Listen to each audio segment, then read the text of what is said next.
Welcome to Legal Connections.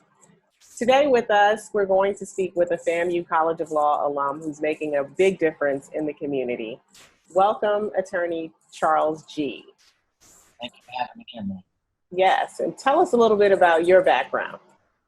Well, as you stated, FAMU Law alum, proud. Started a practice with my best friend who's also FAMU Law alum, G and Lee. Mainly we specialize in personal injury, wrongful death, and some workers' comp. Recently we got more involved with civil rights efforts, and I'm from Quincy, Florida, Gaston County. It's the only predominantly African American populated county in the state. So we do a lot of community service back in Gaston.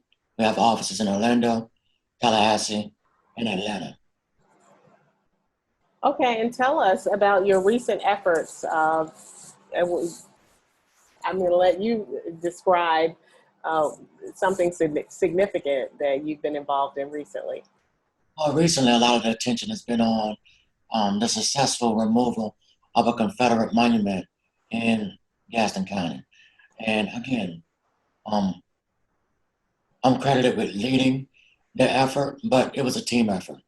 The county came together, the residents came together, a lot of people on the outside of Gaston County came together as well. We signed up, and it kind of grew some legs from there. So tell us what the monument was, why it was significant to have it removed. Well, the monument celebrated the fallen soldiers of the Confederacy. Now, the problem is, again, I continue to reiterate, Gaston County is the only predominantly African American county in the state. And the monument is there in the middle of the courthouse grounds, on public grounds. African American residents gotta walk past it every day, whether they're going in there for a criminal matter or a civil matter, a parking ticket, whatever. So they have to pass by this symbolic insult day in and day out. That wasn't fair to the residents there. It wasn't fair to residents anywhere, but definitely it was just a slap in the face to have it there in the middle of the county.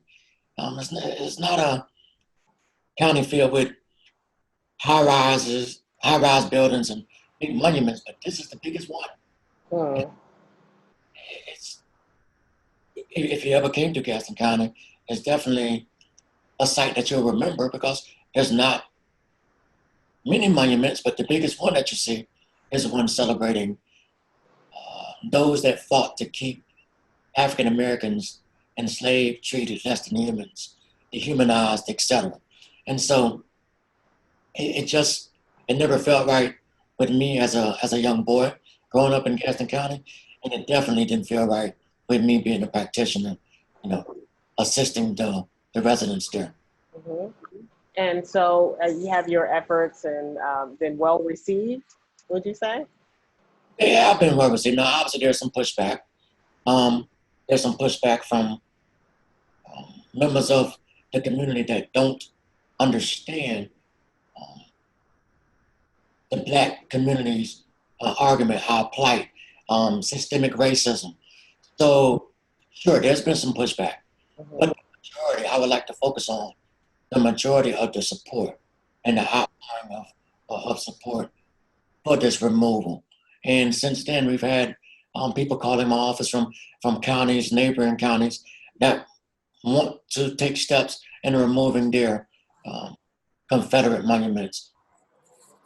I'm glad you mentioned that, because can you walk us through the process of having such a monument removed?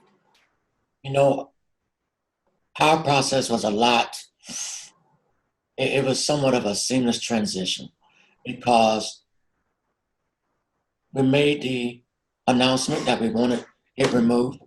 We launched a petition online, and And in a week's time, maybe like almost 5,000 people had signed it.